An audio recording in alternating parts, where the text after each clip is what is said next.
ఇప్పుడు కన్స్ట్రక్షన్ జరుగుతున్న ప్రాజెక్టుల అనుమతులు నీటి కేటాయింపులు కూడా తక్షణం ఇవ్వాలనే దాని మీద ప్రధానమైన ఎజెండాగా పెట్టుకున్నాం. మొన్ననే ప్రధానమంత్రి గారికి గోదావరి జలాలను మూసి అనుసంధానం చేసే విషయంలో చెప్పినాము. తప్పకుండా అక్కడి నుంచి రిపోర్ట్ అడిగినప్పుడు వాళ్ళు ఇస్తారు. దాని మీద ఆ సందర్భం వచ్చినప్పుడు తప్పకుండా మాట్లాడతాం. ఎస్ఎల్పి గురించి జస్ట్ అవుట్లైన్ బ్రీఫ్ చేసినాం. యాక్సిడెంట్ జరిగింది, యాక్సిడెంట్లో ఉన్న పరిస్థితి ఇచ్చినాక నేను ప్రధానంగా ఇప్పుడున్న నీటి కేటాయింపులు, నీటి వినియోగము, వాటికి సంబంధించిన నిధులు, అనుమతులు, వాటి మీదనే ప్రధానమైన చర్చ జరిగింది. ఎజెండాలో ప్రధానంగా ఆ అంశాలను ప్రస్తావించడం జరిగింది.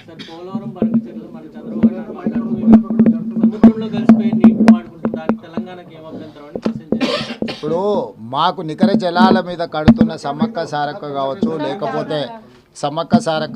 లేకపోతే సీతారామ కావచ్చు, మా ఇతర ప్రాజెక్టులకు నికర జలాల కేటాయింపులు ఇంతవరకు జరగలేదు. మా నికర జలాల గోదావరిలో అదనపు నీళ్లు ఉన్నాయి, గోదావరి నీళ్లు సముద్రంలో కలుస్తున్నాయి, సముద్రంలో కలిసే నీళ్లు మేము వినియోగించుకుంటున్నాం అని వాదిస్తున్న ఆంధ్రప్రదేశ్ మా ప్రాజెక్టులకు ఎందుకు అభ్యంతరం పెడుతుంది? మా శాశ్వత ప్రాజెక్టులకు శాశ్వత కేటాయింపులు జరిగిన తర్వాతనే కదా నీకు వరద జలాలు ఉన్నాయా లేదా అని లెక్కదేలేదు. సో గోదావరి నది మీద నిర్మిస్తున్న తెలంగాణ ప్రాజెక్టుల యొక్క నీటి కేటాయింపులు పూర్తయిన తర్వాతనే ఏదైనా ఇతర ప్రాజెక్టులకు అనుమతి ఇవ్వాలి, ముఖ్యంగా వరద జలాలకు సంబంధించి. వన్ ట్రిప్ ఇప్పుడు మేము కట్టుకున్న ప్రాజెక్టులు సమ్మక్క సారక్క కానీ లేకపోతే సీతారామ కానీ ఫైనల్ సిడబ్ల్యూసీ క్లియరెన్స్ రాలేదు కదా. అందుకోసమే కదా మేము టైమ్ అండ్ అగైన్ వచ్చి రిప్రజెంట్ చేస్తున్నది.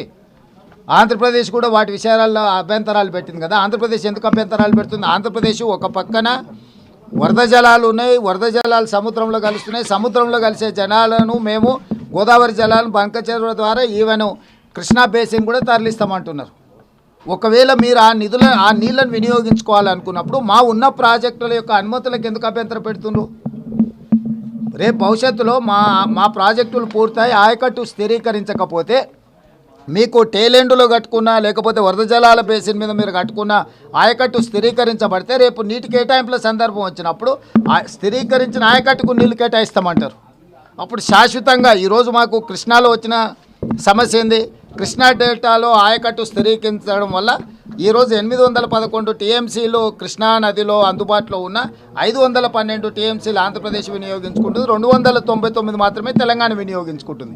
దీనికి ప్రధానమైన కారణం తెలంగాణ ప్రాంతంలో ఉన్న ప్రాజెక్టులు పూర్తి కాకపోవడం, ఆంధ్రప్రదేశ్లో పూర్తయిన ప్రాజెక్టులకు నీటిని కేటాయించడం.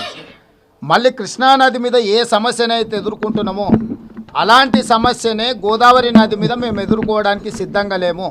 తెలంగాణ ప్రాంతంలో గోదావరి నది మీద నిర్మిస్తున్న ప్రాజెక్టుల యొక్క నీటి కేటాయింపులు పూర్తిగా పరిష్కారం అవ్వాలి. మా ప్రాజెక్టులకు నీటి కేటాయింపులు పూర్తి స్థాయిలో జరిగిన తర్వాతనే ఎన్ని వరద జలాలు మిగులుతున్నాయి అనేది అప్పుడు లెక్క తేలుతుంది. అప్పుడు మీరు ఏం కట్టుకోవాలనుకుంటున్నారో అప్పుడు మీరు డీటెయిల్ ప్రాజెక్ట్ రిపోర్ట్ ఇవ్వండి.